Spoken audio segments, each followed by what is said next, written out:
Bonjour à tous et pas d'erreur, vous êtes bien sur le 14h42, l'émission que nous vous proposons Arrêt sur Image de concert avec nos amis de Next Impact. Est-ce que les journalistes vont... ça commence mal. Est-ce que les internautes vont remplacer les journalistes? On se pose la question depuis longtemps, mais vont-ils les remplacer jusque dans l'investigation la plus fine, la plus pointue sur les dossiers les plus lourds, comme le crash du Boeing de la Malaysia Airlines le 17 juillet dernier au-dessus de l'Ukraine? C'est la question que nous posions cette semaine sur le site, dans la chronique de Jean-Marc Manac, qui racontait comment des internautes, s'aidant d'outils à la portée de tous, comme YouTube, Google Maps ou Google Street, avaient collecté des indices, laissant penser à une responsabilité des pro-russes dans ce crash. Alors Jean-Marc, vous portez pour une fois sur ce plateau la casquette de l'invité, puisque vous nous raconterez cette enquête, son mode d'emploi et la crédibilité que vous y accordez. Et à côté de vous, Olivier Berruyer, blogueur sur le site lescrises.fr, bien connu de nos abonnés, vous intéressez depuis de nombreux mois à l'information sur l'Ukraine pour démonter un certain nombre d'intoxications en général favorables aux Ukrainiens, les intoxications, mais pas seulement. Et ce sera le sujet de cette émission. Alors, le plus simple, Jean-Marc, c'est que vous nous racontiez la genèse de cette chronique que vous avez publiée cette semaine sur le site, et donc qui est partie... Une photo satellite. Voilà.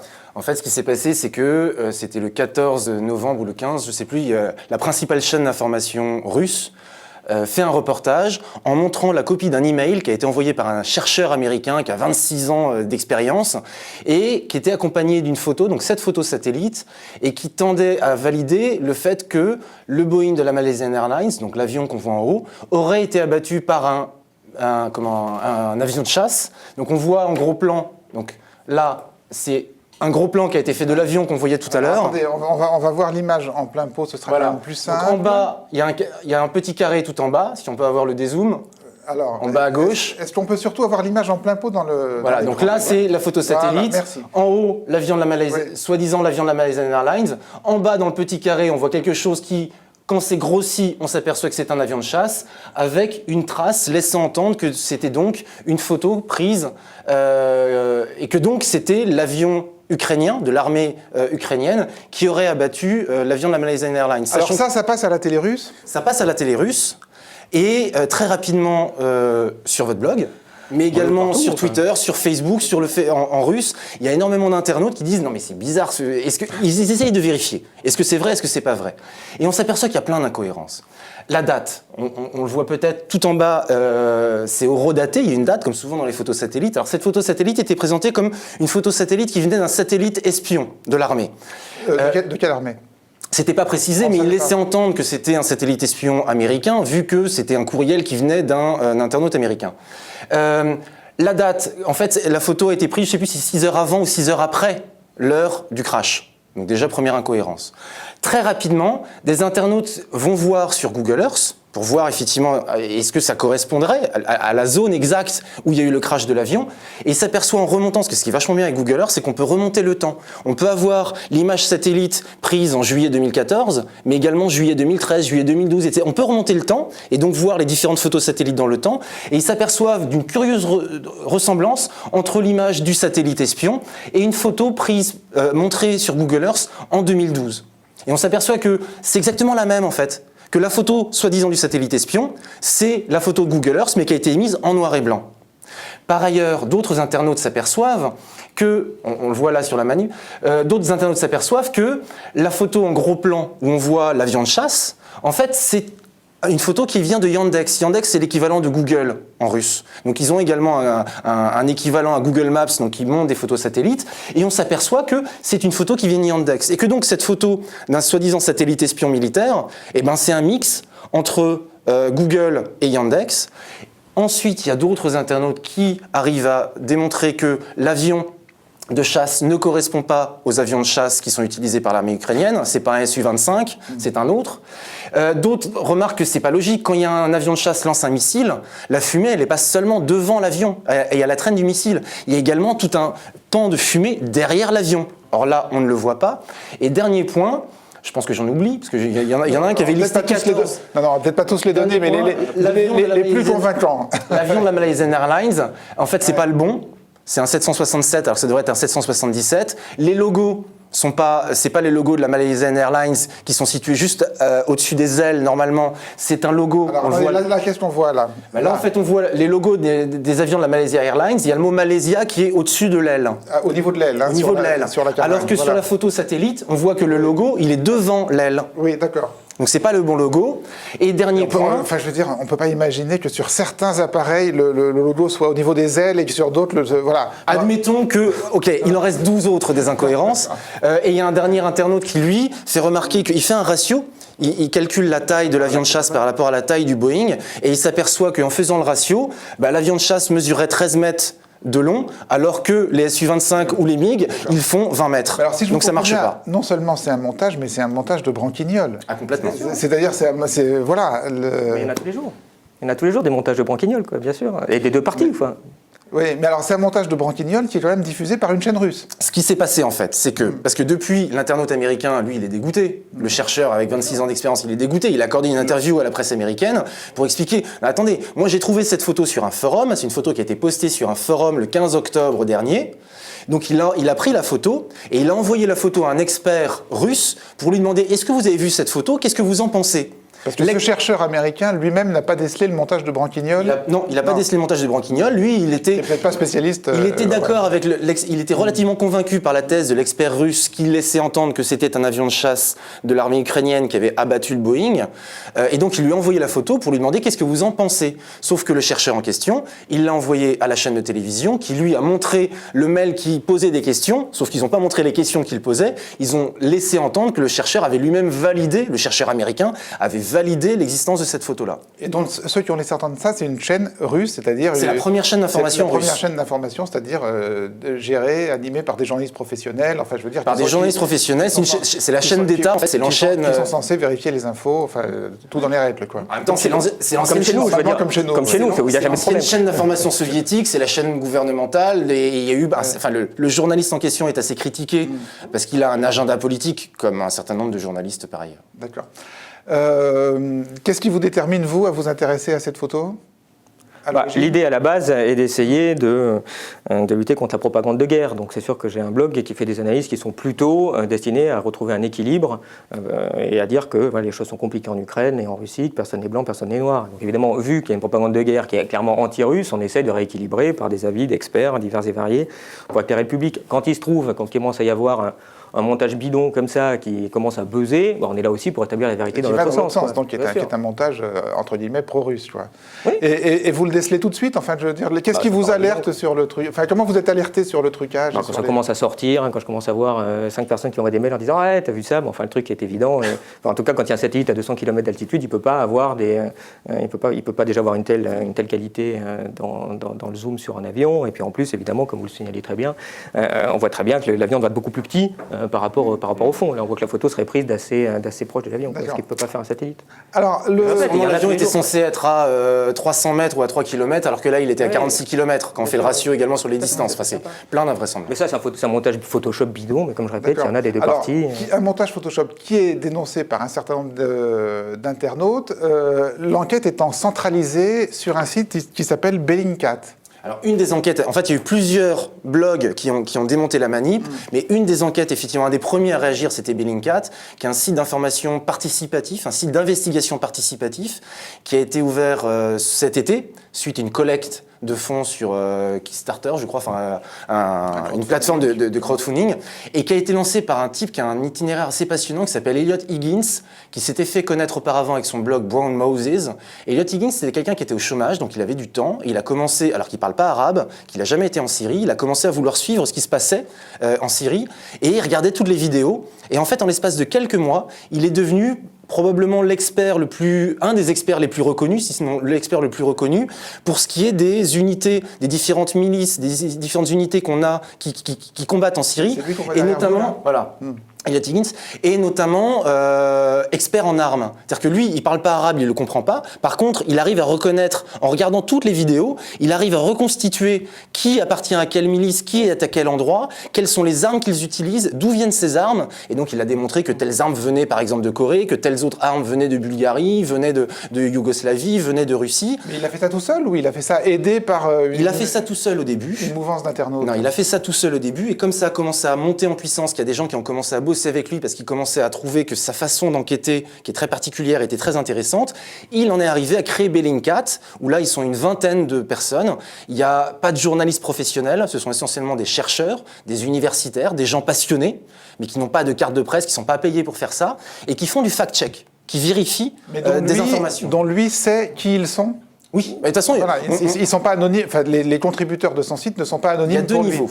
Il y a une vingtaine d'auteurs répertoriés dans la page auteurs, mais après, il a aussi utilisé une plateforme d'enquête participative où là, tout internaute, quel qu'il soit, sous pseudonyme, peut participer aux enquêtes. Et en fait, typiquement, ce qu'il fait, il pose une photo et il dit « Aidez-moi à identifier cette photo » ou les éléments qui sont sur la photo. Et là, il y a des gens qui vont balancer des liens.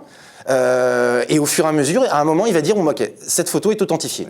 Alors, on va revenir sur Bellingcat à la fin de l'émission, parce que je crois qu'Olivier Berruyer a des choses à dire sur ce site, mais je voudrais d'abord que vous terminiez de nous raconter sa contre-enquête sur le crash du Boeing de la Malaisiane. Alors, non seulement ils ont donc démonté le montage... Ça, c'était pas trop difficile, voilà. la fausse image. En plus, dans une deuxième partie, ils se sont lancés dans une espèce de jeu de piste. Ils ont pisté un lance-missile à travers les routes d'Ukraine. Il y a eu une coïncidence très troublante, en tout cas un coup de bol prodigieux. Un grand reporter de Paris Match était en Ukraine le 17 juillet, le jour du crash, et le matin du 17 juillet, il a fait une photo un peu floue d'un camion avec un lance-missile. On voit que c'est un lance... enfin, moi, je vois rien. Mais là, vous voyez que c'est un lance-missile. Moi, je vois pas que c'est un lance-missile, mais le journaliste qui, lui, était dans la voiture et qui a pris la photo sait que c'est un lance-missile parce qu'il l'a reconnu. Donc, la photo est floue. Mais ce qui était intéressant, c'est que sur la photo, il y avait un numéro de téléphone.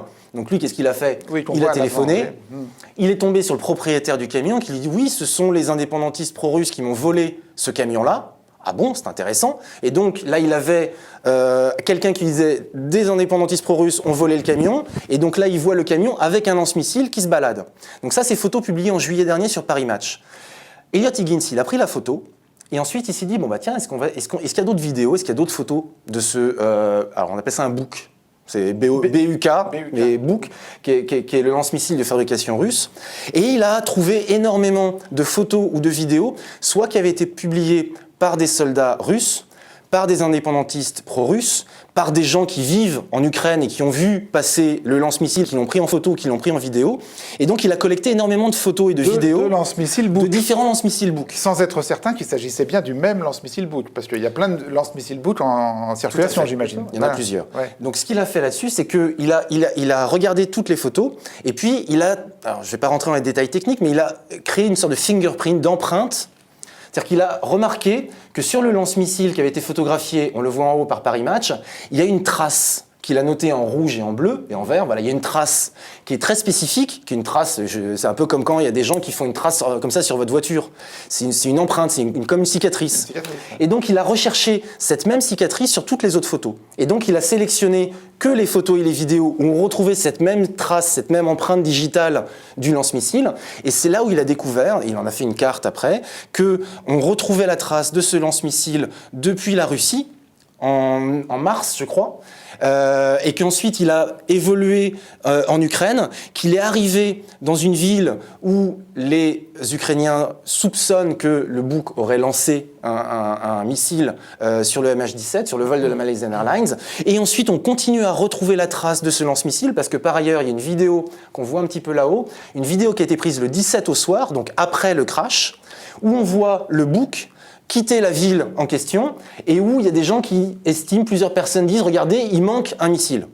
Bon, je ne suis pas un expert en armes. Non, mais d'accord. Donc l'itinéraire de ce Buk est tracé sur plusieurs mois. Ouais.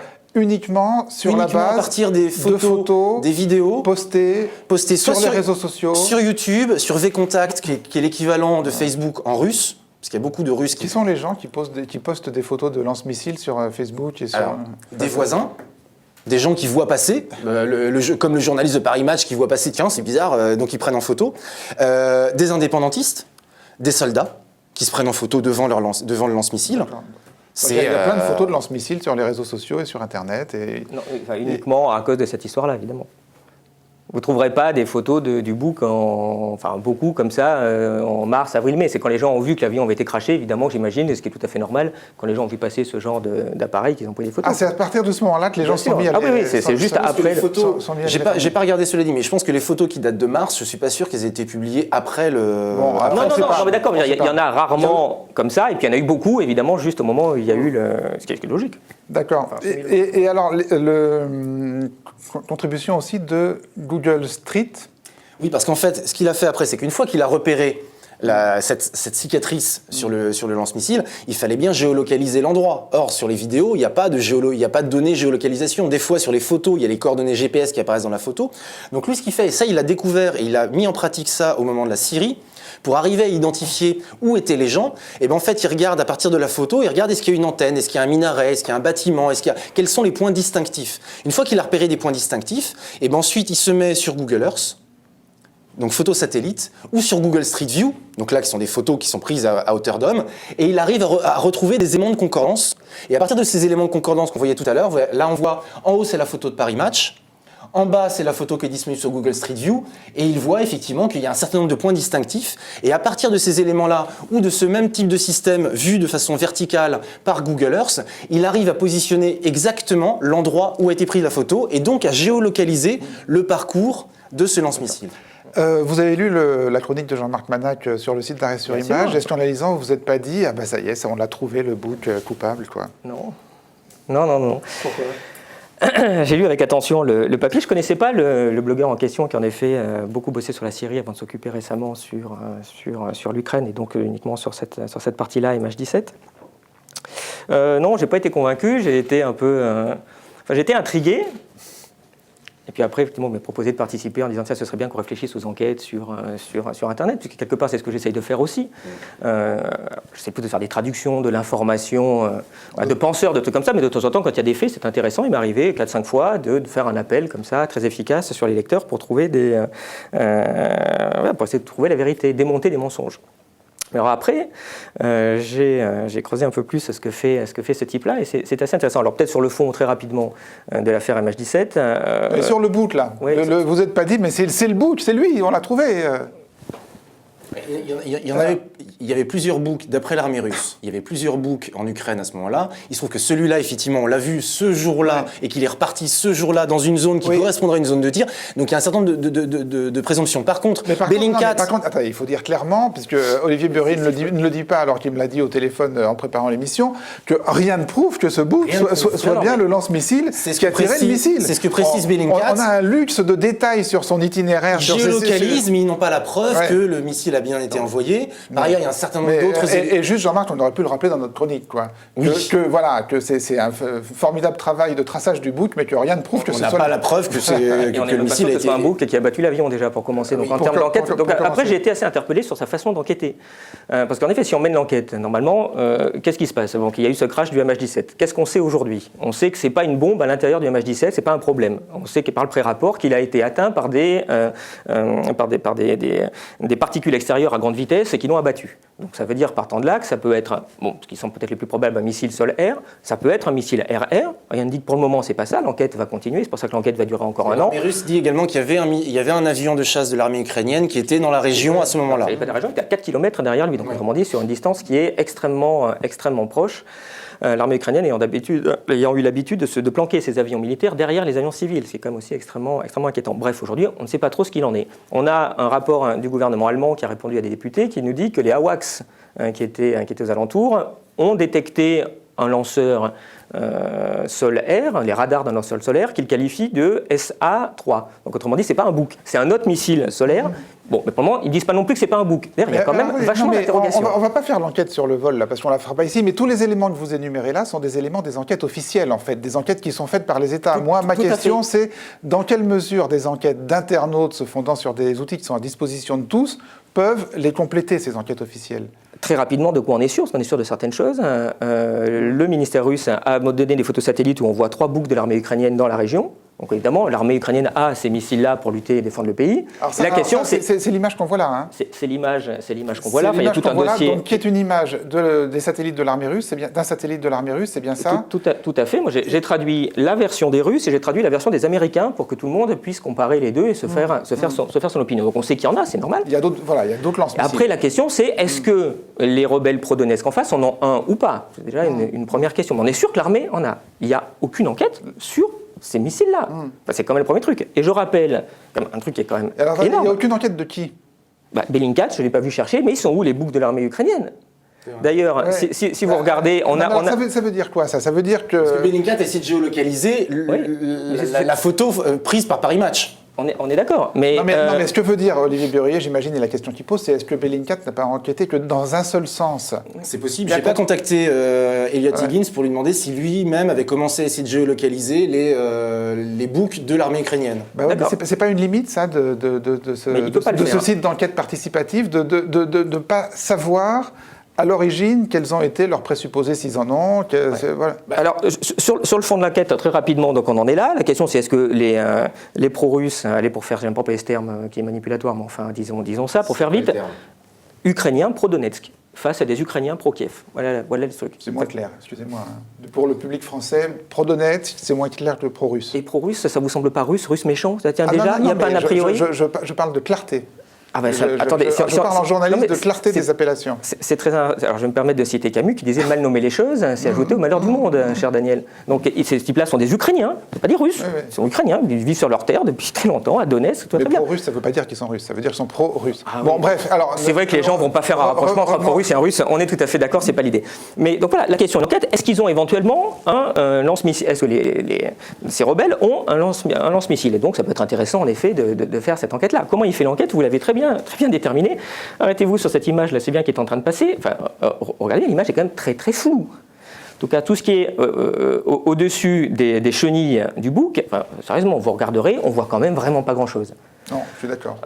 Sur ce point-là, on sait que c'est un bouc après par d'autres photos, mais là on voit rien. Honnêtement, regardez bien dans le détail. Lui, il arrive à faire la soi-disant, parce que empreinte digitale, c'est-à-dire qu'il a considéré, allez savoir pourquoi, que tous les books avaient sa pseudo-signature différente. C'est quand même déjà une méthode d'enquête. Je ne suis pas spécialiste des books. Moi, je ne sais pas si deux books fabriqués le même jour n'ont pas la même signature. Savez-vous? Non, mais on ne parle pas de signature, là, on parle de cicatrice. On parle pas de cicatrice. Non, mais attendez, soyons clairs. On parle d'une éraflure. Non, on ne parle pas d'une éraflure. C'est quoi ce C'est le trait en tôle. C'est le trait qui est au-dessus des chenilles. Vous avez la chenille au-dessus, il y a de l'atoll. Et l'atoll peut prendre éventuellement des petits coups, des trucs comme ça. Enfin, normalement, ça devrait être complètement plat. Alors que là, c'est donc c'est à partir de cette. J'avais compris que c'était une éraflure. On ne parle pas d'une éraflure là. Non, on ne parle pas d'une éraflure. C'est pour ça qu'ils ont tous. C'est pour ça qu'ils ont tous. Bon, regardez, il a fait sur 10 books différents, qui a montré que c'était des trucs un peu différents. Mais c'est pour ça qu'évidemment, ils ont tous. Il n'y a pas des éraflures sur 10 books, il n'y a pas de raison. Mais par contre, qu'ils aient une forme différente, ça peut être assez logique. Donc le raisonnement de Bellingcat, c'est un peu de dire moi, j'ai vu à peu près 10 personnes dans l'équipe aujourd'hui, vous êtes tous de tailles différentes, donc la taille est une empreinte digitale. Mais non, il peut y avoir des personnes qui ont la même taille. Il y a également le numéro, au début c'était 312, après il y avait un 3, 2, à la fin. On voit rien. Donc voilà, oui. Si on voit en bas, il y a 312, ensuite au-dessus c'est 3 et un chiffre au milieu qui est. Vous remarquez déjà que c'est pas du tout écrit pareil, mais il dit pas que celui d'en bas c'est le même que le book. En fait, le fond de son raisonnement, c'est la photo de Paris Match, tout par delà. Parce qu'après, de Paris Match, ouais, parce qu'après il a regardé des traces de book qui étaient en Russie et il dit tiens, quand je fais ma signature, c'est le même que celui qui était en Russie. Je suis désolé, c'est impossible de faire une signature, faut être sérieux 2 minutes quand même. Donc son truc, c'est quand même pas très convaincant, mais c'est bien qu'il essaye. Je suis pas là en train de critiquer. C'est pas une jalousie de blogueur. Quand même, plus on est nombreux à faire le boulot, franchement, mieux c'est. Mais enfin, c'est quand même assez bizarre. Enfin, vous regarderez l'enquête. De toute façon, vous avez le lien sur votre site. Après, des espèces de trucs Google View, il y en a certaines qui sont très convaincantes où j'ai appris des choses. Il a fait un joli travail sur une identification d'une photo. Mais voilà, enfin. Moi, j'ai pas trouvé ça super convaincant. Puis l'idée que le truc vient de Russie, comme c'est affirmé. Et ce qui m'a vraiment étonné chez ce type-là, c'est l'affirmation. Parce qu'à un moment donné, c'est bien qu'il essaye. Moi, j'ai pas de souci. Mais à un moment donné, il dit c'est bon, on a démontré. D'ailleurs, c'est repris en extrait dans votre papier. C'est bon, on a démontré. Donc oui, ils ont bien un book et il vient bien de Russie. Putain, quand vous voyez la solidité de l'enquête, c'est quand même risible. On se dit c'est bizarre. Il pourrait être beaucoup plus prudent. Tiens, il semble que peut-être prudent dans le rapport que j'ai résumé dans ma chronique. Il y a énormément de prudence. Il fait vraiment ils font, parce que c'est pas uniquement Elliot Higgins, ils sont plusieurs. Ils font extrêmement attention. Et à la fin, et j'ai repris la citation que vous reprenez, c'est la citation à la fin de tout le raisonnement où ils ont été extrêmement prudents, en disant voilà, au vu de tout tous les éléments que nous avons, nous sommes en mesure de dire que, et il dit 3 choses, le bouc était en Russie, ensuite il était en Ukraine à tel endroit, et il est reparti à tel endroit. Je cite arrêt sur image, hein. La deuxième démontre que le lanceur Bouc, filmé, photographié le 17 juillet, est originaire de Russie. Oh, putain, c'est une prudence journalistique. Hein, c'est le résumé que moi j'ai fait, effectivement, alors que dans le papier... C'est marqué comme ça, non, c'est une citation, ça. Hein, c'est vraiment une citation du papier, c'est pas vous. Mais voilà, il est tout le temps très, très affirmatif. Donc je trouve ça bizarre quand on fait ce genre d'enquête qui inciterait à la prudence. Mais maintenant, puisqu'on parle des enquêtes participatives, on a compris, on n'en sait rien, moi j'en sais rien, qui a battu cet avion. Beaucoup plus intéressant, on pourrait se demander pourquoi on en parle autant. C'est un drame affreux, ce truc-là. Mais on est à peu près sûr... C'est 300 morts, 80 enfants... Mais on est à peu près sûr que c'est un accident, ou des Ukrainiens pro-Donetsk qui ont tiré sur le truc, ou des Ukrainiens des Ukrainiens, de l'armée ukrainienne. Ah oui, je rappelle juste un truc au passage, personne n'en parle. Pardonnez-moi, mais c'est pas indifférent quand même, de savoir qui a tiré le missile. Expliquez-moi alors, en quoi c'est... Quelle est la conséquence? Vous savez, ok, c'est les pro-russes. C'est un fait, c'est un fait, je veux dire, de la même manière que quand vous avez, Olivier Berruyer, une enquête criminelle, d'accord. On peut dire, oui, effectivement, découvrir le criminel ne rendra pas la vie à la victime, mais enfin, je veux dire, c'est quand même utile de... Quelle est la conséquence derrière? Après, je ne sais pas quelles sont les conséquences. De toute façon, les conséquences, vous l'avez, Daniel. On n'a pas fait l'enquête, on a déjà sanctionné la Russie. C'est une des causes. Moi, j'ai sanctionné personne. Moi, je vous dis simplement... Vous êtes français, le gouvernement français a sanctionné la Russie. On a sanctionné la Russie avant qu'il y ait l'enquête. Il n'y a pas marqué gouvernement français, là. On est d'accord? Bon. Alors, ensuite, vous me dites, on s'en fout de savoir... Je ne dis pas qu'on s'en fout. Non, mais si, c'est ce que vous dites. Vous dites finalement... C'est quoi derrière? C'est quoi la question derrière? Une fois qu'on saura qu'il y a eu l'accident, bien sûr, c'est un fait, il y a une enquête dans un an. J'espère qu'au niveau de la... Après, c'est aux diplomates, aux opinions publiques et au gouvernement de savoir les conclusions qui s'en tirent. Mais en tant que journaliste, moi, je ne trouve pas indifférent. Mais est-ce que j'ai dit que c'était indifférent? Mais je vous donne une autre information qui n'est pas indifférente, parce que vous savez tous, dans l'esprit, en tout cas de tous les spectateurs, que l'armée ukrainienne, parce que c'est quand même assez rare, hein, ce Boeing-là, est le premier avion dans lequel vous avez un avion qui se fait abattre 2 fois dans le même pays. Vous savez que l'armée ukrainienne, en 2001, a déjà abattu un avion civil russe par erreur. Oui, ça a été rappelé. Très rapidement, quand même. Ça fait 10 ans. Ça choque personne? Non, mais attendez, Daniel, une seconde. Vous me dites, ça fait 10 ans. Qu'est-ce qui s'est passé une fois que c'est arrivé? Non, Daniel, qu'est-ce qui s'est passé une fois que c'est arrivé? Excusez-moi, mais on est en train de dériver. Vous aviez commencé à parler des enquêtes participatives et à dire quelque chose. J'y reviens, je dis la conclusion en une phrase. L'armée ukrainienne a démenti pendant un an avoir abattu l'avion en 2001. C'est un petit peu ennuyeux parce qu'ils ont menti pendant un an avant de savoir la vérité. Deuxième point, quand c'est arrivé, évidemment, le président ukrainien a dit « Vous ne touchez plus un bouc ». Parce que c'était accidentel en temps de paix, vous ne touchez plus un bouc. Donc il n'y a aucun entraînement sur les boucs ukrainiens jusqu'à la guerre. Olivier Berruyer, vous aviez commencé un développement extrêmement intéressant sur les enquêtes participatives. Je continue sur les enquêtes participatives, parce que c'est assez rigolo, parce que j'en fais, j'aurais pu dire aussi, ouais, super, on a une jolie narrative tout à l'heure, le gars, le chômeur, il arrive, il fait son truc depuis l'Angleterre, c'est super cool, on va révolutionner, on va changer le journalisme. Mais c'était votre question d'ailleurs de départ, va-t-on remplacer les journalistes? Il faut arrêter de déconner quand même, Daniel. Non mais chacun son métier. Je veux dire, à quoi on peut peut-être servir, nous, modestement, les blogueurs, avec, est-ce que c'est la grande force, elle est là, avec l'intelligence collective de tous ceux qui lisent et qui peuvent contribuer. C'est à contrôler le travail des journalistes. Moi, ce que je veux, c'est des journalistes qui fassent un travail d'information correct. On sait que ça n'arrive nulle part parce qu'il y a un effet de propagande toujours pro-gouvernementale, que ce soit en Russie, que ce soit aux États-Unis, que ce soit en France, que ce soit en Israël, à Gaza, partout. Les journalistes ont tendance, les médias, à aller dans le sens du gouvernement. C'est les travaux de Noam Chomsky, etc. Donc évidemment, toute l'idée est d'essayer de pousser les journalistes à être dans une voie médiane et de ne pas être trop propagandiste. C'est-à-dire on est en train de vivre là une expérience en temps réel, une reconstitution 100 ans après, d'une vraie propagande de guerre contre la Russie. C'est ça qui peut être intéressant. On n'est pas là pour remplacer les journalistes. On ne le fera jamais. Quel est l'intérêt de ce genre d'enquête participative? Je pense que c'est des enquêtes qui sont extrêmement efficaces pour détecter le mensonge. Vous avez une image bidon comme au début, vous allez avoir des enquêtes participatives, vous allez arriver à trouver l'expert du truc qui va pouvoir vous aider à montrer que c'est un mensonge. On n'arrivera jamais à trouver la vérité. Je veux dire, s'imaginer... Non mais je sais bien que vous n'êtes pas d'accord. Alors... Allons-y, non mais non. C'est ce qui s'est passé notamment en Syrie, enfin les enquêtes qu'avait fait auparavant Elliot Higgins, je vais prendre un exemple très concret. À un moment, il y a eu Seymour Hersh, le célèbre journaliste d'investigation, qui a dit il n'y a aucun élément qui nous permet de savoir si les armes chimiques ont été envoyées par les armées de Bachar el-Assad, de l'armée loyaliste syrienne. Et donc Elliot Higgins, lui, il a dit bah si vous regardez cette vidéo, enfin il a pris un ensemble de vidéos qui a montré que c'était effectivement des soldats de l'armée de Bachar el-Assad qui envoyaient, et on voyait les lance-missiles, on voyait les missiles qui correspondaient aux armes chimiques. Et puis avec le travail que j'ai expliqué tout à l'heure de géolocalisation, il a réussi à situer exactement d'où ont été envoyés les missiles, et c'était effectivement des zones qui étaient contrôlées par l'armée régulière sur des zones qui étaient contrôlées par les rebelles. Et donc il a réussi à démontrer grâce aux vidéos et à la géolocalisation Street View, enfin pas Street View parce qu'il n'y a pas vraiment Street View là-bas, en tout cas Google Earth, que c'était bien effectivement des armes chimiques qui avaient été envoyées par l'armée régulière. Donc il y a dans certains cas, on peut arriver, je suis d'accord avec vous sur le fait que c'est plus simple de démonter des manips que d'affirmer des vérités, mais on peut aussi démontrer des choses. Et c'est là où Elliot Higgins, je suis pas tout à fait d'accord sur le fait que ça remplacerait les journalistes, c'est pas ça. C'est que là, ce qui était très intéressant sur Elliot Higgins, c'est que... De fait là, si. C'est l'ambition en tout cas. C'est l'ambition à lui, c'est marqué. Je ne sais pas si c'est réussi, mais c'est son ambition. Ce qui était intéressant, c'est qu'ensuite il a travaillé avec Human Rights Watch et que sur le rapport qu'a fait Human Rights Watch sur l'utilisation d'armes chimiques en Syrie, bah, c'est Elliot Higgins qui a servi d'expert, entre guillemets, un peu comme un expert de la police technique et scientifique, pour aider Human Rights Watch à identifier quelles étaient les armes utilisées, la provenance des armes, et donc à démontrer des faits. Mais ça, excusez-moi, je vais réagir, mais vous ne pouvez pas dire ça comme ça, non, très sérieusement. Vous avez enquêté sur l'enquête de Seymour Hersh, vous l'avez lu ? En l'espèce, c'était pas. Enfin là, c'était par rapport à une interview qu'il avait accordée. On entendait. Moi, j'ai vu la vidéo. Vous avez repris ici, tel quel dans votre papier, ce qu'a dit Le Monde sur le sujet. Moi, je suis allé la voir, j'en ai discuté, j'ai démonté. Dire tel quel, comme c'est dit dans le papier, le mec, il a ridiculisé Seymour Hersh, qui, je rappelle, est un des plus grands journalistes d'investigation quand même du monde. Hein. Face à les arguments d'autorité, c'est pas un argument d'autorité. Non, mais attendez, excusez-moi, on peut commencer à dire, tiens, c'est bizarre que le gars. Mais en creusant, il n'y a pas de souci, on peut se tromper. Il a absolument rien démontré, hein, le petit ami. Hein, je suis désolé. Seymour a fait un papier extrêmement argumenté. Le gars en question, il s'est amusé à répondre de façon assez peu convaincante sur un certain nombre de points avec des arguments d'autorité en disant tiens que Seymour Hersh n'avait pas donné toutes ses sources, machin. L'autorité, je ne sais pas si on a la carte, mais il y a une carte où on montre exactement les zones contrôlées par l'armée de Bachar el-Assad et les zones contrôlées par les... Et après, avec des vidéos. Ok, j'aimerais juste finir, c'est super. Donc après qu'il ait comme ça répondu au gars, il y a eu une enquête du MIT qui a été faite par Richard Lloyd, qui est un ancien enquêteur des Nations Unies en Irak. Donc il s'est connu Massachusetts Institute of Technology, c'est bien celui-là. Une enquête pour savoir finalement d'où venait le gaz en question, qui a conclu qu'il était tout à fait probable que ça vienne du côté des rebelles et absolument pas du gouvernement.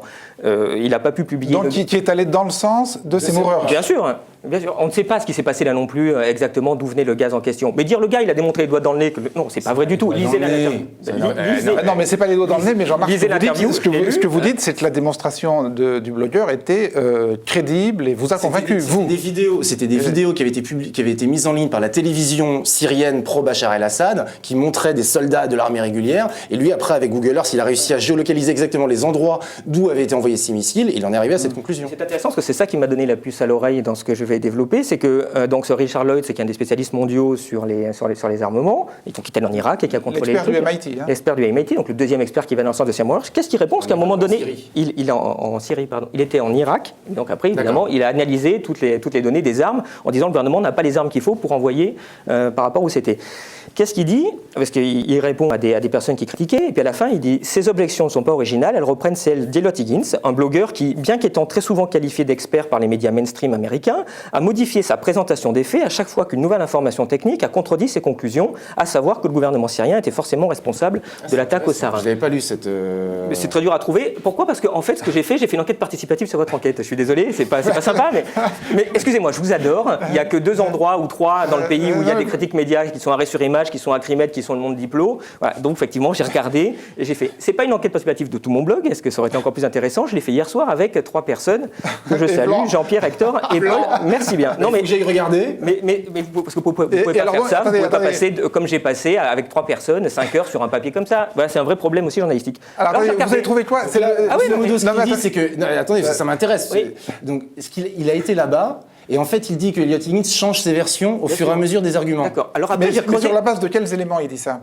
Il a enquêté plusieurs fois sur ce qu'il a dit, parce qu'à chaque fois qu'il y avait des contraintes, le mec il change pour jamais dire que là, bien sûr, c'est les rebelles qui avaient gazé le truc. Donc, alors, attendez, il va en Syrie. Le gars est biaisé, voilà ce qu'il dit. Alors, après, j'en sais rien si c'est vrai ou pas. Il a été en Syrie dans les endroits où il y a eu les bombes qui sont. Oui, enfin, il a analysé toutes les données techniques. On parle de l'expert du MIT, là. L'expert du MIT. Mais tout le rapport du MIT, très intéressant, il montre que c'est pas l'armée. Bon, bref. Alors, non, pas bon, bref. Alors, l'expert du MIT est allé en Syrie et. Oui, il y a l'enquête de MIT qui, lui, aboutit à une conclusion inverse de celle d'Higgins. Et il dit Higgins, a priori, semble biaisé dans ses conclusions, parce qu'il ne semble pas chercher la vérité, mais elle est toujours dans un seul sens. Alors, après, je creuse, et c'est là que ça devient intéressant. Et il y a un truc qui est énorme, ce que vous citez, c'est le papier du Monde. Je vais en lire quelques extraits. Vous avez Sur quoi? le premier papier du Monde de, je ne sais plus comment s'appelle le gars que vous citez, sur ces mots, que sur le gars. Ne parlons plus que de ce type-là maintenant, oublions le reste. D'Eliot Higgins. Higgins, le chômeur sur son canapé. Donc, il est cité par le Monde comme en 2013 sur la Syrie, comme ça, une référence. Le nerf de la guerre, c'est exactement ce papier. Je vais me permettre de vous lire très rapidement, mais franchement, ça vaut le coup. Donc, je répète, ce gars, c'est un chômeur qui ne connaît pas grand-chose et qui est en train de faire un travail à information participative. Qu'en dit Le Monde ? Ni journaliste ni expert en géopolitique, ce geek de Leicester est pourtant devenu, grâce à son blog, la meilleure source d'information sur le conflit syrien. C'est-à-dire, vous dites, ça c'est quand même le gars, il est costaud. Avec un simple ordinateur portable depuis Leicester, Eliot Higgins décortique des milliers de vidéos par jour.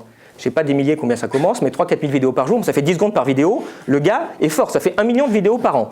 Et moi j'ai déjà vu des vidéos YouTube vues par 1 million de personnes, j'avais jamais vu un gars qui voit 1 million de vidéos. Attendez, excusez-moi, c'est qu'un journaliste. Eliot Higgins, alors l'avenir du journalisme habite une petite maison à étage dans la banlieue de Leicester. Le gars, c'est l'avenir du journaliste. Non mais attendez, oui, non mais c'est... Je voudrais juste aller au bout du storytelling, s'il vous plaît, 2 petites secondes. Non mais attendez... Je vous assure que ça va vraiment intéresser les gens. Non mais le storytelling est une chose. Est-ce qu'il y a des choses qui vous paraissent factuellement énormes dans ce papier du Monde ? Eliot Higgins ne s'est jamais rendu en Syrie, à peine s'il est déjà sorti de Leicester, ne parle pas un mot d'arabe, ni ne le lit, ne connaît rien au Moyen-Orient ou au journalisme. Son blog est pourtant une des meilleures sources d'information. Sa référence, Noam Chomsky. Putain, quand même, bon, ok, c'est bien, j'ai la même, j'aime beaucoup. À l'instar de Julian Assange, d'Edward Snowden ou de Glenn Greenwald, il ne provient pas de la presse et s'apprête à la révolutionner. Alors, le gars, il comparait juste à Edward Snowden. Putain, disons, quand même, c'est le gars. Bon. Et c'est la conclusion qui est intéressante dans le storytelling. Le New York Times s'appuie sur son blog. Des diplomates du Foreign Office, des experts et des journalistes le suivent sur Twitter. Human Rights Watch le consulte, vous en avez cité. Je vous rappelle qu'elle est cofinancée par Soros à $100 millions quand même, hein, donc elle n'est pas complètement indépendante. Mais c'est très bien, je dis juste qu'elle est biaisée. C'est qu'elle est biaisée généralement dans le sens du département d'État américain. C'est très bien. La Quadrature du Net a aussi reçu de l'argent de Soros, ça ne veut pas dire que c'est des suppôts de la NSA. Enfin, je veux dire, la Quadrature du Net... Il s'est fait une petite célébrité en taillant en pièces l'enquête du célèbre journaliste d'investigation Seymour Hersh, je répète ce qui était faux. Il est invité. C'est long truc du MIT, je vais me faire un plaisir. Non, c'est taillé en pièces. C'est taillé en pièces qui parfois on peut débattre. J'ai pas d'avis, mais il n'a pas taillé en pièces du tout. Il est invité à New York pour le forum Google IDs et il est en train de travailler avec Google. Il ne peut pas nous dire pourquoi. Le New Yorker lui a consacré un reposté. Christiane Amanpour l'interview sur CNN. Putain, vous dites le gars qui cherche la vérité, dis donc, il est vachement bien vu de tous les médias mainstream. La conclusion, Eliot Higgins annonce la fin d'un certain journalisme. Pour les journalistes, quand même, je trouve ça, quand même, c'est intéressant. C'est très bien. Qu'un journaliste reconnaisse qu'un blogueur annonce la fin du journalisme, c'est formidable, ça devrait vous plaire. Vous devriez adorer.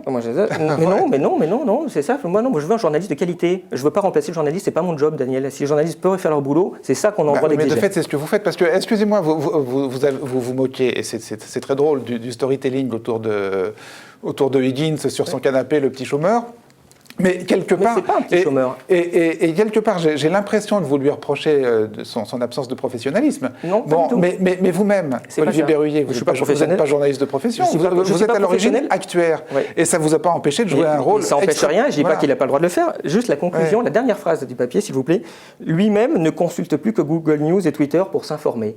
Je trouve que c'est l'avenir du journalisme. C'est un mec qui s'informe uniquement sur Twitter et non pas à lire des livres, à voir des géopolitologues, à voir des trucs comme ça. C'est la meilleure référence en Syrie. Le mec, a priori, donc, ne s'informe pas auprès des géopoliticiens. Mais c'est très bien. Parce que Twitter me renvoie vers les papiers du Monde diplomatique, vers les papiers du Monde, vers vos papiers à vous. Enfin, c'est le goulot d'étranglement. Alors, la conclusion, elle sera sur Twitter. Elle sera sur Twitter. 2 tweets que je vous livre, intéressants. Un de Charles Showbridge, qui est un retraité, officier de l'armée britannique, ancien détective de Scotland Yard, officier du renseignement antiterroriste américain. Anglais, donc il connaît un petit peu sur ces choses-là.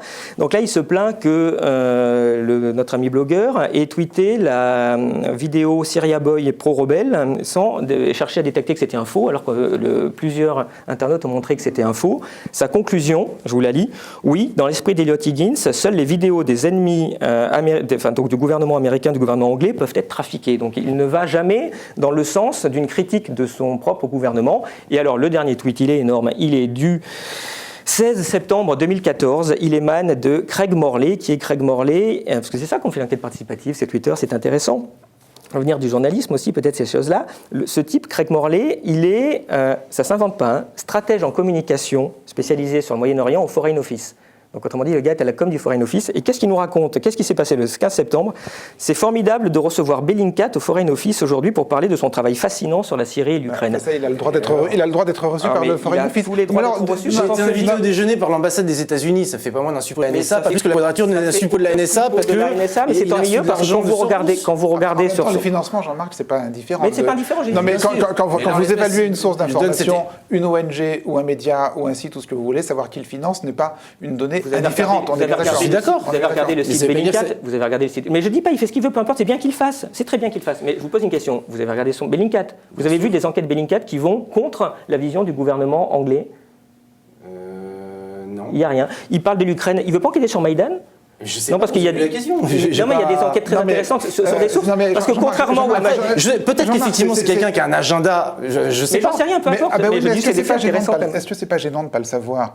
Il a peut-être un agenda, dites-vous, et je le sais pas. Mais est-ce que tout de même, le fait de ne pas le savoir, de ne rien savoir sur lui. Pour revenir sur la Syrie, il y a beaucoup plus de vidéos qui sont faites par des soldats de l'armée régulière et par des rebelles, que ce soit ISIS ou pas ISIS, que de vidéos qui sont faites par les soldats américains. Vous en avez vu beaucoup des vidéos faites par des soldats américains en Afghanistan. Et qu'il part, lui, il part à partir des éléments sur lesquels il peut travailler. Donc les vidéos qui sont mises sur YouTube, il y a très peu de vidéos qui sont faites par les soldats français au Mali ou des soldats américains en Afghanistan. La question que pose Berruyer, c'est pas ses sources. La question que pose Berruyer, c'est son éventuel agenda politique. Je ne connais pas l'agenda politique de Elliot Higgins. Ce que je sais, c'est que lui, il parle d'éléments. Est-ce que par exemple, le fait de constater que pas une fois une de ces enquêtes n'ait contredit la diplomatie britannique n'est pas un indice sur... Vous parlez, il n'y a pas de vidéo. Il y a des vidéos très intéressantes. Elle est de novembre 2013 sur la Syrie. On voit les rebelles qui auraient attaqué au gaz sarin des Kurdes.